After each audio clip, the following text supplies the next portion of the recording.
NBC presents Frank Lovejoy in Night Beat.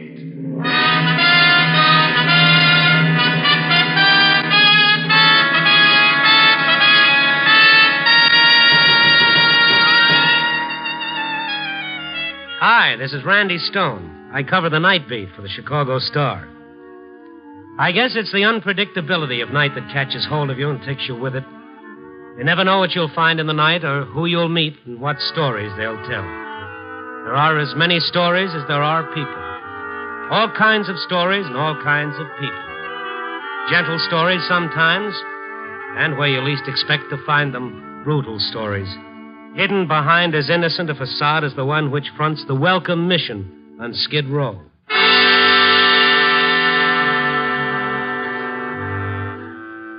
Spender, the blind man, is both a Skid Row landmark and tradition. For years, he sat cross-legged near the entrance of the Welcome Mission. And for a blind man, he sees an awful lot. Going into the mission, are you, Randy? Oh, maybe, Spender. You got a good memory for footsteps, haven't you? Nothing wrong with my hearing. Everyone walks different, only they just don't know it. You always walk like you're thinking every step, like something was on your mind. Well, don't let me kid you, Spender. It's just a pose. Is that Brother James? Yeah. You better go see him, Randy. Not while he's playing a recital for the faithful. No one's in there. Never is this time of night. Too early for him. You better go in. He's in trouble. Mission men don't get into trouble. Go take a look. Somebody's got to help him. Maybe you can. Tell him something from me. Tell him one blind man on the street's enough. He'll know what I mean? Take a look at him. You'll see. A good look, Randy. Okay, Spender. You must look bad. Sounded awful.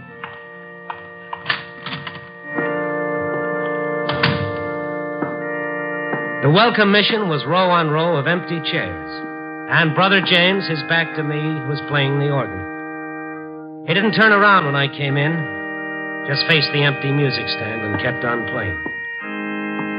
Join in the chorus if you know the words, brother. I'm not in good voice tonight, Brother James. Randy, it's good to see you again. Well, how do you know? You haven't seen me yet. Just the same, it's good. I know it is. Everything going all right? Fine, just fine. I hope things go well with you. Thank you. But you still won't look at me. To tell you the truth, Randy, I'm doing you a favor. I had a little accident. Well, I'm afraid I don't look very well. Spender said to tell you that one blind man on the street is enough. Spender's a good friend, but he sees too much. He hears too much. Hey, let me see. Let me take a look at you. It isn't anything, Randy.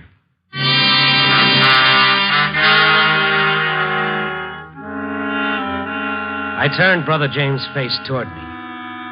One eye was partly opened, and the other was swollen shut, a painful mass of purple, blue, and green.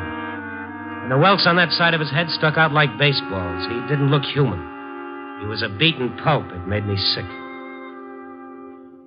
It's a lot better now. It doesn't hurt at all. Well, it won't until the feeling comes back. What happened?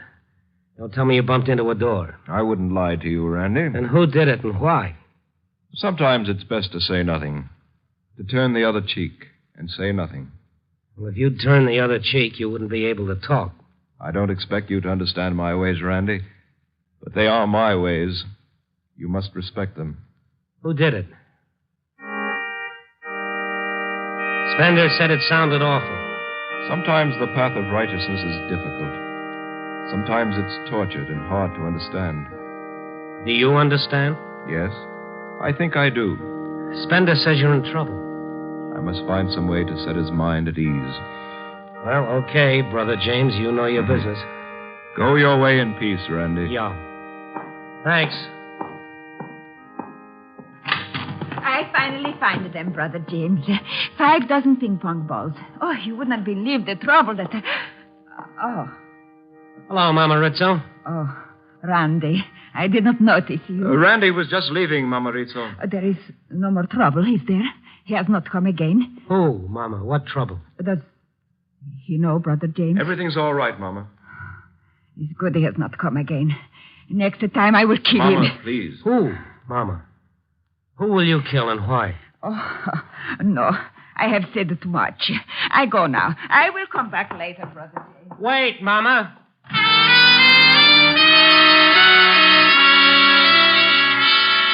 Mama Rizzo took off down the street like someone had fired on her. I'd known her as a Skid Row fixture for years. Her and the pizza cart she pushed all over the west side of town. But I'd never heard her threaten to kill anyone. And I had the feeling from the way she said it, she might do it. I caught up with her halfway down the block. Please, Randy, I'm in a hurry. Yeah, I can tell. Look, now just hold a minute here. What's this all about? Oh, I am too much out of breath to talk. Well, catch your breath. I have nothing to say. Well, you had stuff to say back in the mission. Oh, I should not have said it. I was excited. There was trouble, but I should have said nothing. Who are you going to kill? The guy who beat up Brother James? I am excited only. I not mean what I say. You must forget I said it, Randy. Well, we'll both forget it. Now, what happened to Brother James? Who beat him up? I do not know. Oh, Mama. Randy, already I say too much things to you. I like you. We are old friends. Sometime soon I give you some pizza. But now you must leave me alone. I am very busy. Yeah, I know. You've got 5 dozen ping pong balls, and you went to a lot of trouble to get them. Oh, you do not know how much... What are you going to do with them? Oh, they are for the mission. Recreation games. That's a lot of recreation for an empty mission. They are for recreation. Who beat him up, Mama? I do not know. You sure? I am sure of this, Randy. Each time you ask me, I will tell you I do not know. Now, this time I go, and you do not follow me.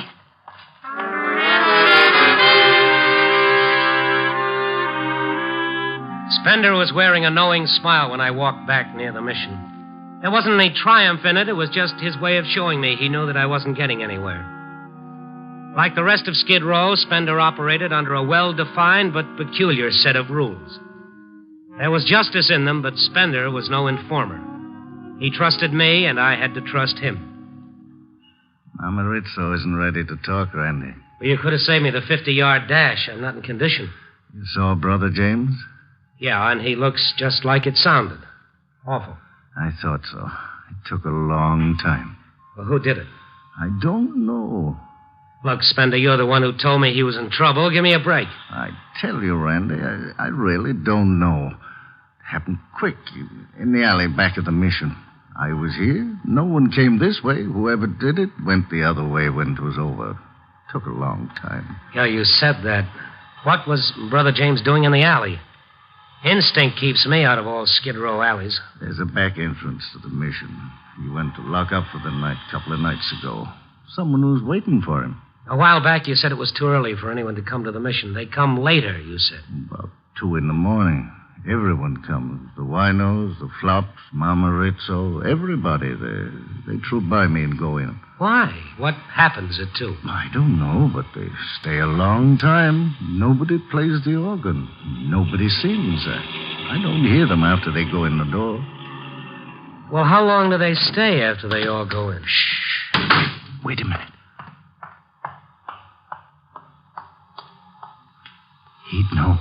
He'd know the whole thing. Who? The guy, the one just got out the car and went to the saloon across the street. You know him? Just his walk. He comes around here a lot lately. Once or twice he goes to the mission, but mostly he goes to the saloon across the street. They call him Mino. Okay, I'll call him Mino, too.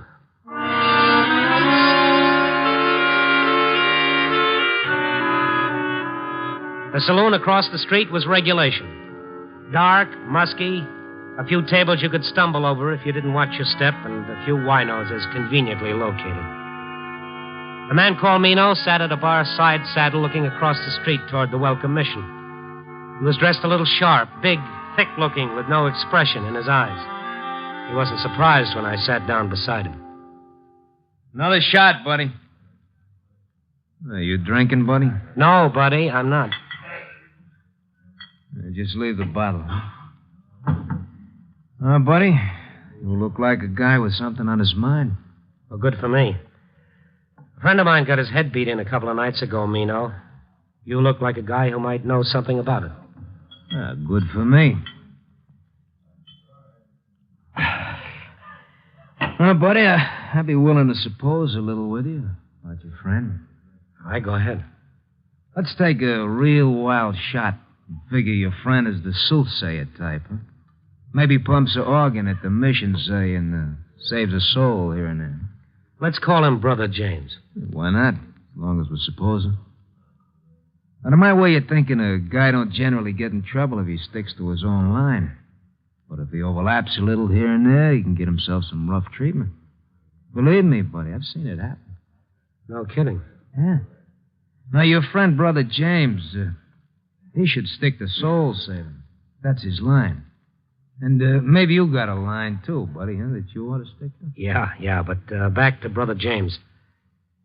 He shouldn't get beaten up for saving souls. Oh, you're right, buddy. Real right. So is the competition for souls so tough a guy can get hurt in a rush? Yeah. You know, I'll tell you something, buddy. You seem to have a lot of time on your hands. Why don't you show at the welcome mission along about 2 in the a.m.? Might cop yourself an eyeful. Well, thanks, buddy. I might do that. Yeah. This 2 o'clock date, has it got anything to do with ping pong balls? Yeah. Everything.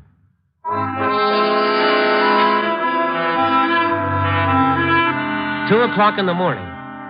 Well, Spender and Mino called it H hour at the welcome mission. I had a while to wait. Time enough to figure Mino for the set of fists that softened up Brother James. I still didn't know why. But that's before I knew the Skid Row rules for ping pong. At 2 o'clock, I stood across the street and watched the flop houses and the wine parlors empty into the welcome mission.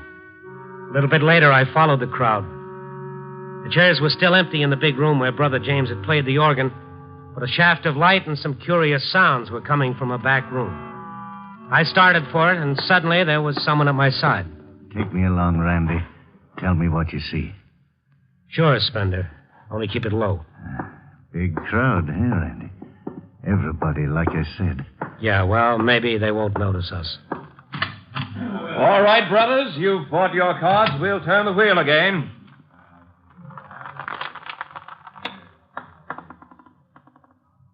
First the ball is number 12.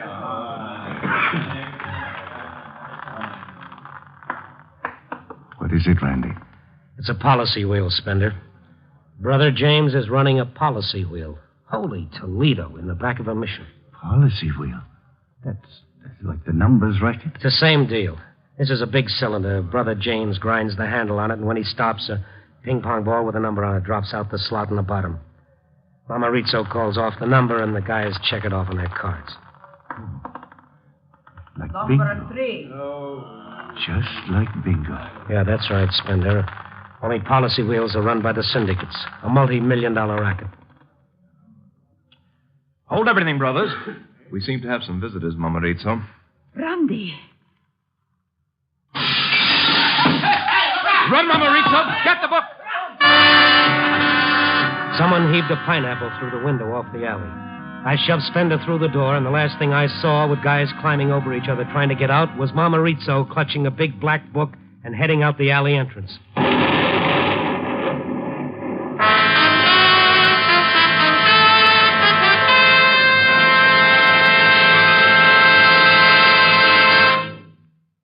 Randy Stone will be back in just a moment. Friends, if you want your child to have the best elementary schooling you can give him, won't you get a pencil and paper to take down the address I'm going to give you at the end of this message? Because of the high increase in our birth rate during and after the last war, it's estimated that by 1956 there will be some 7 million more children in elementary schools than there are now. More equipment will be needed. Textbooks, playgrounds, and above all, more elementary school teachers. For free information about how people in other communities are improving their schools, write to this address, National Citizens Commission for the Public Schools, 2 West 45th Street, New York 19, New York.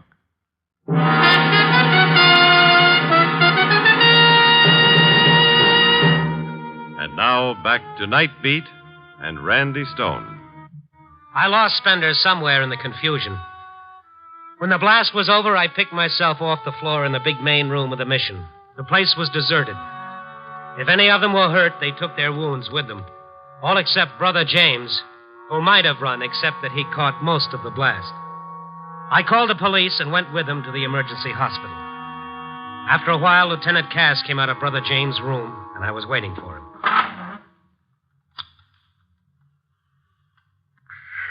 It's in pretty bad shape. Yeah, I thought so. Check a few things with you. What was going on down there before someone tossed a pineapple in the middle of it? He was running a policy wheel. This Brother James? Yeah, in the back room of the Welcome Mission. How about that? Half of Skid Row was there, 20, 30 guys. Doc says the brother looked like he got beat up. Blows on the head, bruises. Oh, that happened a couple of nights ago, before the blast. You had this thing pretty well cased, didn't you?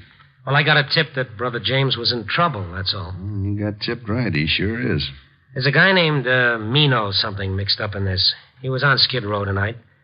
Probably beat Brother James up and probably tossed the bomb. Mino. There's a Mino Victor, a low man with a Racket's general punk around, son. A big, thick guy, black hair, black eyes? That's Mino. That all you know? That's all I know now. Yeah, well, pick up Mino if we can find him. You, keep in touch, huh? Sure.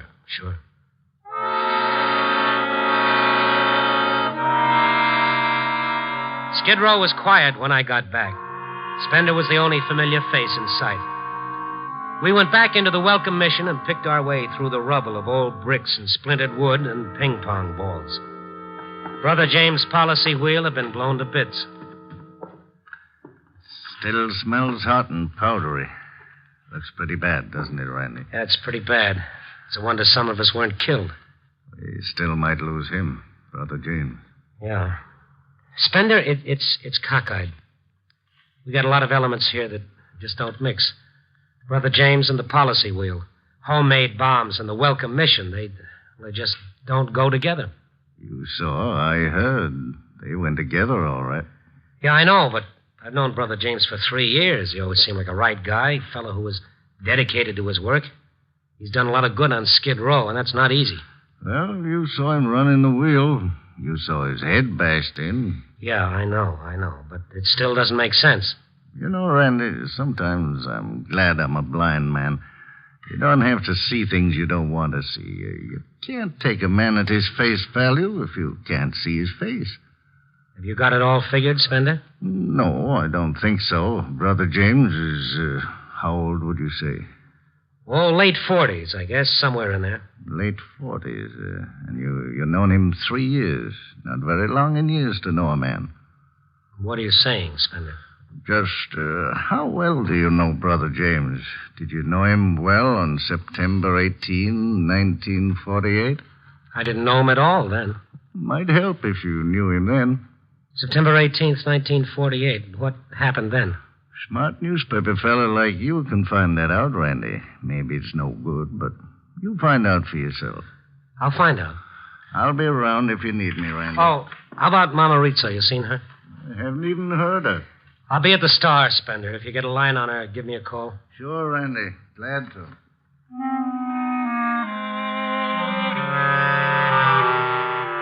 I left word at the Star switchboard that I'd be in the library. Rook, the keeper of the files and back issues of the paper, is a thin, brittle man the color of old newsprint. He's got a card file for a mind and all the natural animation of a dry leaf. September 18th, 1948. Not much of a day for news. Yeah. Well, just get the Star for that day, will you? What I'm looking for may not qualify as big news. Now, if you'd picked the 17th of September 48, I could have given you Count Bernadette's assassination. No, thank you. The 18th. 18th, eh? Well, you know what you're looking for.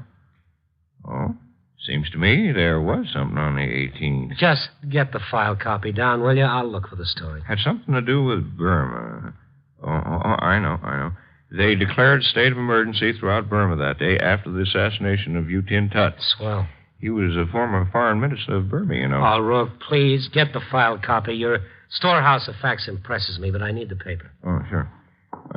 Just trying to be friendly, you know. Don't get a lot of traffic in here, especially on the overnight.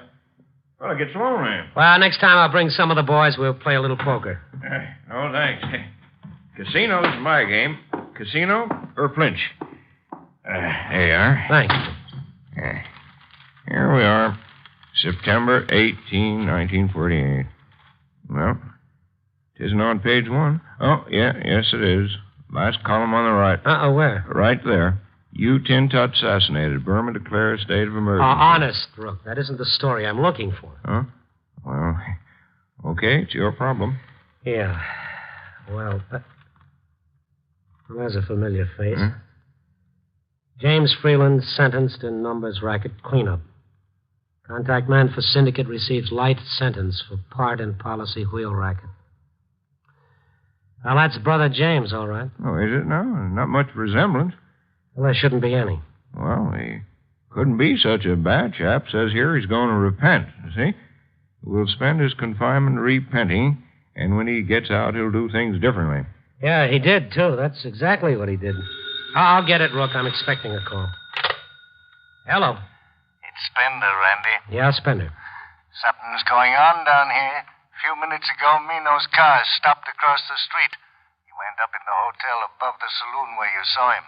You better call Lieutenant Cass. I don't think so, Randy. Just now, Mama Rizzo's cart stopped there, too. She's up there now. You said to let you know. Well, you keep an ear on him, Spender. I'll be right there. You found out about Brother James? Yeah, Spender. Thanks.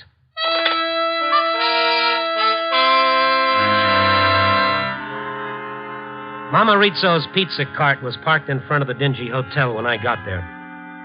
I walked up the stairs from the street. I'd passed for a desk clerk, was sound asleep. He probably wouldn't have been much help anyway. And Mama Rizzo's voice from a room down the hall told me all I needed to know. I leaned against the door, and the knob turned slowly in my hand.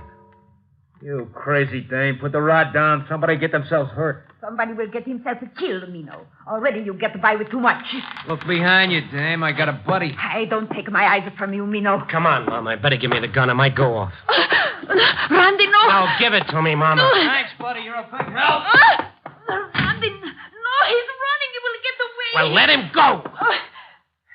Where did you get this gun, anyway? It's a regular blunderbuss. Oh, you are the blunderbuss. Why you do this? For hours I'm looking for this Mino.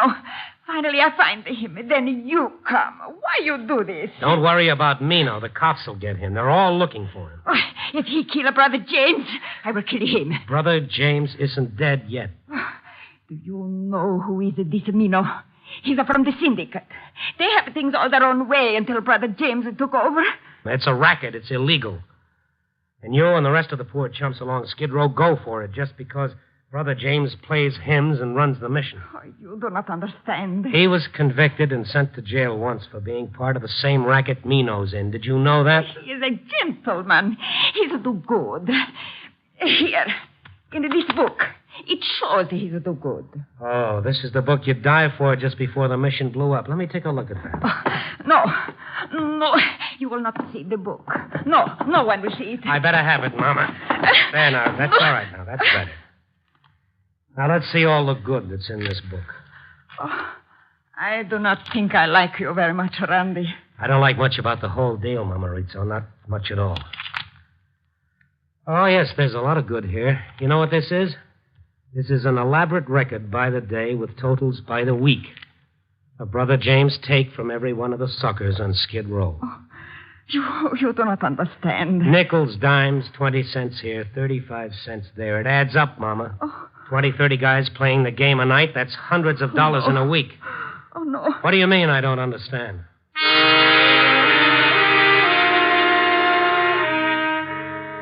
Mama Rizzo was crying when I left, and there was nothing to do but let her cry and take Brother James Ledger with me back to the emergency hospital. Lieutenant Cass and I looked it over good. Next to a signed confession, it looked like all he needed to send Brother James up for quite a while. Well, it's on there. Funny he'd keep a set of books on it, though. Down to the last penny this way. Well, the whole thing's a little funny, Lieutenant, but let's face it, a mission man who runs a policy wheel is apt to do some pretty funny things. Yeah. How's he doing? Better than he should be. Came around a little while ago. Had a few words with him. Like what? Well, like he wanted to know if anyone else was hurt, especially asked about this Mama Rizzo character. Said he guessed he'd done wrong, that he was going to repent. Well, he was going to repent the last time. You think I could talk to him and take the book here and talk to him? Sure, go ahead. You'll be here a while. I'll get the full story later.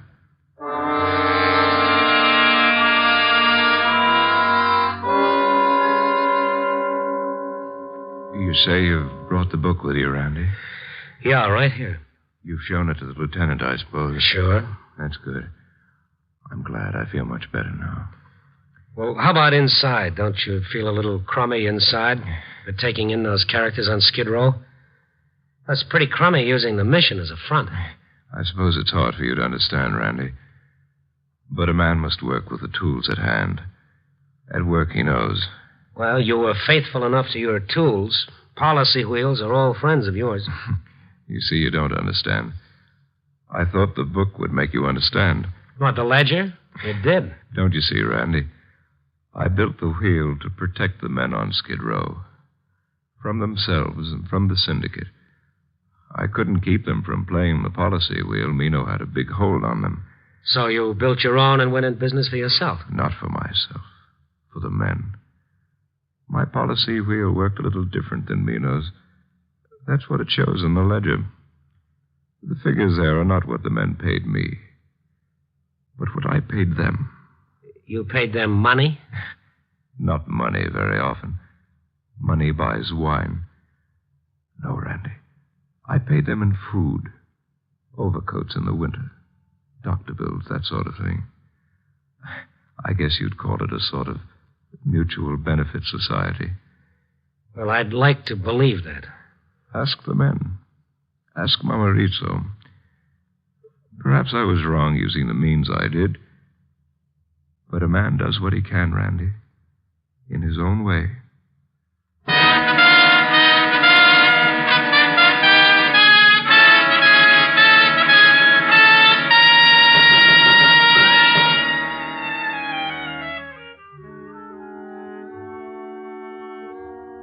It was wild, but it was true. Lieutenant Cass and I checked every Skid Row bum in the ledger. Cass will probably get the charge against Brother James dropped by the time he gets out of the hospital. Mino's a cinch to serve a little time if anyone can prove he tossed the pineapple. But the big boys, the well-tailored gents who sit on top of the Minos and run the multi-million-dollar numbers games and syndicates, the good chance is they'll just go rolling along.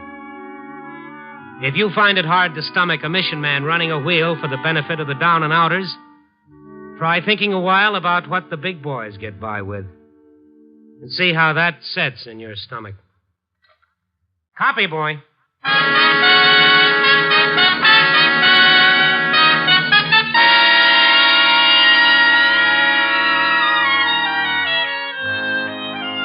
Night Beat, starring Frank Lovejoy, is produced and directed by Warren Lewis. Tonight's story was written by Kathleen Height, with music by Robert Armbruster. Featured in tonight's cast were Tudor Owen, Jeff Corey, Gail Bonney, Tony Barrett, and Ted DeCorsia. Frank Lovejoy appeared through the courtesy of Warner Brothers, producers of The Miracle of Our Lady of Fatima. Listen next week at this time and every week as Randy Stone searches through the city for the strange stories waiting for him in the darkness.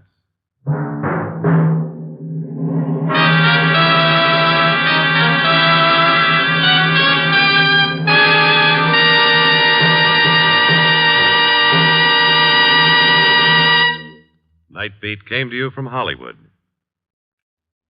They are returning soon.